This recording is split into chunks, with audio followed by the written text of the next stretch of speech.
Hello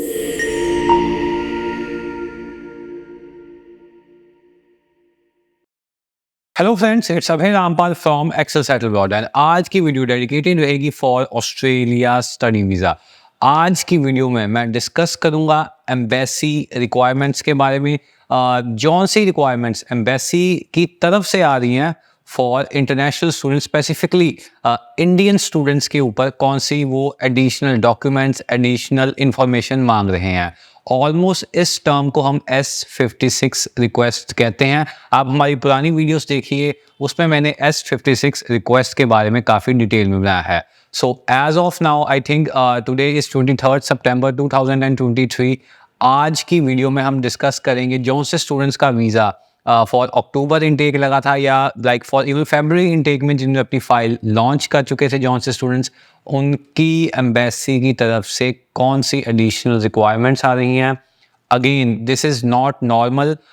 every, जो मैं specifically Punjab and Haryana की बात करूं, 10 में से 5 बच्चों की S56 रिक्वेस्ट या इंफॉर्मेशन ऑन एडिशनल डॉक्यूमेंट्स आ रही है। सो अब इसका रीज़न भी हम इस वीडियो में बताएंगे। ऐसी ईमेल्स क्यों आ रही हैं, एम्बेसी ऑफिसर क्यों एडिशनल डॉक्यूमेंट्स मांग रहा है, क्या फ़ाइल में कमी एम्बेसी ऑफिसर को लग रही है, ये सब हम इस वीडियो में डिस्कस करेंगे।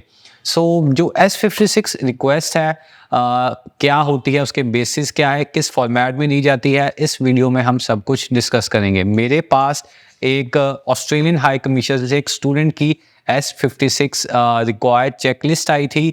सो मैं इस वीडियो में इसको डिस्क्राइब करूँगा, बताऊँगा कैसी होती है S56 चेकलिस्ट एंड इसमें क्या रिक्वायरमेंट मांगी गई हैं। अगर आपकी S56 रिक्वायर्ड GT चेकलिस्ट आई है, सो ये वीडियो आपके लिए काफ़ी हेल्पफुल है। जिन्होंने अपनी फ़ाइल ऑलरेडी एम्बेसी में लगाई हुई है, आप ये वीडियो ज़रूर देखिए। इस वीडियो में आप मेंटली या आप अपने डॉक्यूमेंट्स प्रिपेयर रख सकते हैं इस वीडियो को देखने के बाद कि आपको जब आपकी रिक्वेस्ट आए तो आपने कौन से डॉक्यूमेंट्स अपने पास प्रिपेयर रखने हैं। मैं सजेस्ट करूंगा जिनकी भी फाइल एम्बेसी में लगी है, आगे इस वीडियो में जौन से भी मैं डॉक्यूमेंट्स बताऊंगा, जौन सी भी मैं चीज़ें बताऊंगा, आप अपने पास ज़रूर रखिए। स्पेसिफिकली ये सिर्फ लेवल 1 एंड ग्रुप ऑफ 8 के इंस्टीट्यूट्स की आ रही है जहाँ पे चेकिंग कम थी। ऑस्ट्रेलियन हाई कमीशन को कहीं ना कहीं पता लग गया है कि जब लेवल 1 या ग्रुप ऑफ 8 GT क्लियर कर लेती है तो वीज़ा चांसेस ऑलमोस्ट 100% होते हैं। सो ये जितनी भी S56 रिक्वेस्ट आई हैं, हमारी भी S56 रिक्वेस्ट आई हैं, मैक्सिमम लेवल 1 और ग्रुप ऑफ 8 की ही आई हैं। सो आगे इस वीडियो में हम डिस्कस करेंगे what does S56 request look like and how to complete it. So first of all, S56 request किस फॉर्मेट में आती है, आपके ईमेल अकाउंट में आती है या आपके ईमेल पे आती है, आपके एजेंट के पास आती है या आपके पास खुद पर्सनल आपके ईमेल पे आ जाती है। अगर आपके एजेंट ने अपने कॉर्पोरेट अकाउंट या फिर अपनी कंपनी के अकाउंट से लॉन्च की हुई है तो फर्स्ट ऑफ ऑल आपके एजेंट को ही S56 रिक्वेस्ट आएगी, आपके पास नहीं आएगी। सो अगेन मैं हर एक स्टूडेंट को जो यहाँ से भी फाइल लगवाता है, हमारा भी कंपनी का पोर्टल है, बट हम हर एक स्टूडेंट को उसकी फ़ाइल उसके ईमेल अकाउंट में इंपोर्ट करके दे देते हैं, सो स्टूडेंट अपनी फ़ाइल खुद भी देख सके। सो हर एक स्टूडेंट को रिक्वेस्ट है अपना ईमेल अकाउंट का एक्सेस अपने पास लीजिए। आप अपना ईमेल अकाउंट बना के, पर्सनल अपना स्टूडेंट भी अपना ईमेल अकाउंट बना के अपनी फ़ाइल वहाँ पे अपलोड करवा सकता है या इंपोर्ट करवा सकता है फ्रॉम कंपनी प्रोफाइल। सो बात करें S56 रिक्वेस्ट की, बेसिकली 3 पेजों की रिक्वेस्ट है एंड इसको मैं पॉइंट बाय पॉइंट फैब्रिकेट कर दूंगा तो आपको पता होगा कि जब आपकी S56 रिक्वेस्ट आए आपने क्या करना है। सो फर्स्ट ऑफ ऑल पहले पेज पे होता है request checklist and detail. Request checklist and details mean जौन से डॉक्यूमेंट्स एम्बेसी ने आपसे रिक्वेस्ट किए हैं और उसकी चेकलिस्ट आपको एक फॉर्म के थ्रू फिल करनी है। एज इट इज़ आप अपने डॉक्यूमेंट डायरेक्ट अपलोड नहीं कर सकते, एक फॉर्म आता है S56 का, वहाँ पे आप रिक्वायर्ड डॉक्यूमेंट अपलोड करते हैं एंड फिर आप वो डॉक्यूमेंट्स एम्बेसी को देते हैं। सो फर्स्ट पेज पे बेसिकली ये इन्फॉर्मेशन है कि आप अपने फॉर्म्स डाउनलोड कीजिए जहाँ से आपने अपनी इंफॉर्मेशन एम्बेसी को प्रोवाइड करनी है। On second page, that's basically your identification page. The required checklist is for dash and dash student. Date of birth mention होता है, client ID mention होती है and application ID mention होती है. ये तीन चीज़ें आपके mention होते हैं on your second page.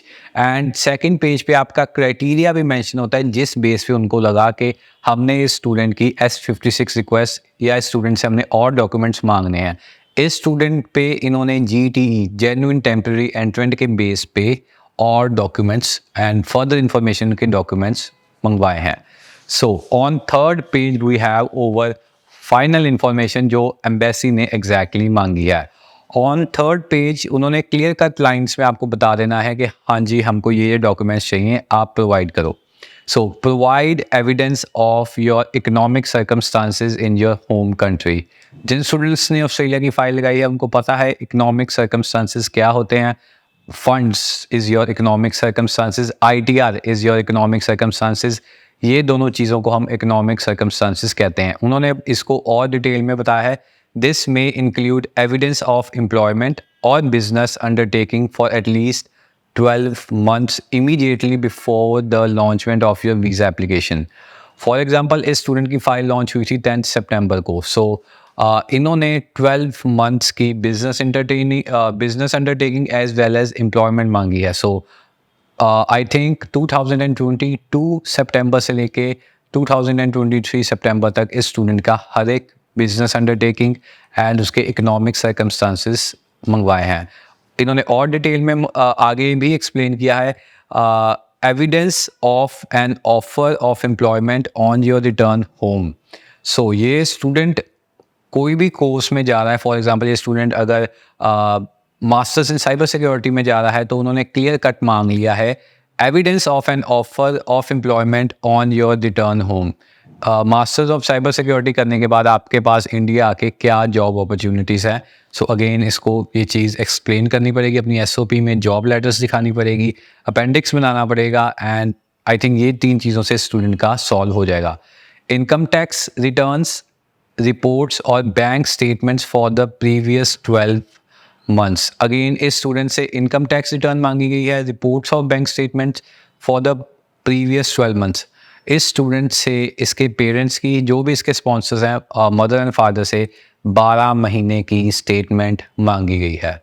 So again ये देखना चाहते हैं कि इस स्टूडेंट ने जितने फ़ंड शो कराए हैं, फॉर एग्जांपल अगर इसने 40 लाख रुपया शो करवाया है तो 40 लाख रुपया कहाँ से आया है. सो अगेन 12 महीने की स्टेटमेंट से क्लियर कट पता लग जाएगा कि ये स्टूडेंट का अकाउंट रनिंग था या इन्होंने एकदम ही किसी फाइनेंसर से लेके या अपने रिलेटिव से लेके अपने अकाउंट में पैसे जमा किए हैं. अगर किसी स्टूडेंट ने 40 लाख रुपीज़ एम्बेसी में दिखाए हैं तो एक साल पहले उसके अकाउंट में एटलीस्ट 17 to 18 लाख रुपीज़ होने चाहिए according to my common sense. So again आप देखिए किसी ये जो आपकी S56 रिक्वेस्ट आई है ये लेवल 1 की यूनिवर्सिटी की आई है. सो अगेन जिन स्टूडेंट्स का वीज़ा लेवल 1 में लगा है they are targeting your profiles as well. So basic S56 request इसी फॉर्मेट में आ रही है. अगर आपकी फ़ाइल एम्बेसी में लगी हुई है तो आप अपनी 12 महीने की स्टेटमेंट्स तैयार रखिए, ITR 3 सालों की तैयार रखिए, as well as job offers पे आप फोकस कीजिए कि अगर आप जैसे MBA में जा रहे हैं तो रिटर्न पे वापस आके आपके पास कौन से ऑप्शंस हैं वो सब आपकी SOP में मेंशन होगा. अगेन SOP पे ध्यान रखिए वरना S56 रिक्वेस्ट आना इज़ वेरी कॉमन. ऑल्दो मैं कहूँगा S56 request is not a negative thing. S56 request को अगर आप फुलफ़िल करते हैं तो वीज़ा चांसेस काफ़ी हाई होते हैं. एंड ओवर द सर्वे अगर आप ऑस्ट्रेलियन हाई कमीशन की वेबसाइट पे जाएंगे तो फिर आपको पता लगेगा ऑलमोस्ट इन्होंने S56 रिक्वेस्ट देने के बाद 75% से ज़्यादा वीज़ा ग्रांट किए हैं. So again be very cautious in S56 request. आप इस वीडियो में बताए गए सारे डॉक्यूमेंट अगर कंप्लीट रखेंगे क्वाइट ईजीली आपकी S56 रिक्वेस्ट सक्सेसफुल हो जाएगी.